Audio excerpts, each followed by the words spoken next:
একটু সুন্দর করে ভিডিও বানাতে গেছিলাম, কিন্তু আলু দিল একটা দৌড়ে, কি হলো আমি নিজেও জানি না। আলুও চাই না আমি সুন্দরভাবে ভিডিও বানাই, তাই মনের দুঃখে চলে গেলাম আলু কাটার জন্য। দেখো আমাদের আলু কাটাটা পুরো ভূতের মতো, মুখটা একদম ভূতের মতো লাগতেছে। ভূতের দাঁত মজার, আমারে খেয়ে ফেলবে।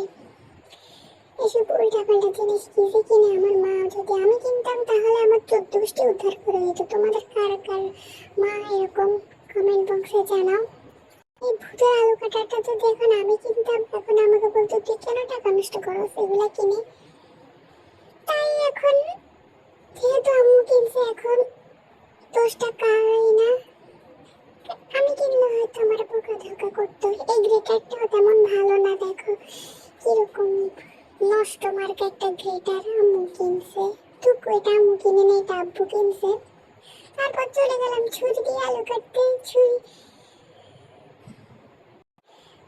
ছুরি দিয়ে আলুটা কেটে এখন আলুগুলোকে পানির মধ্যে দিয়ে গোসল করাচ্ছি। ভালোভাবে গোসল করাবা যাতে আলুর কষ্টটা চলে যায়। এভাবে ভালোভাবে ঝাঁকানাকা ভাবে কষলাবা, তারপর আলু পানিগুলা টিস্যু দিয়ে মুছে ফেলবা, ঠিক আছে? তারপর চলে গেলাম আলুগুলো ভাজতে, চলে গেলাম টুকু চিজ বানাতে, চলে গেলাম না একই, যাই হোক। তারপর তেল গরম হওয়ার পর আলু সব দিয়ে দিয়েছি। যেহেতু আমি হাত দিয়ে মানে ছুরি দিয়ে আলুটা কেটেছি, তাই আলু একটা মোটা একটা চিকন হয়ে গেছে। তোমরা আমার মতো এরকম আগাম কইরো না, ঠিক আছে?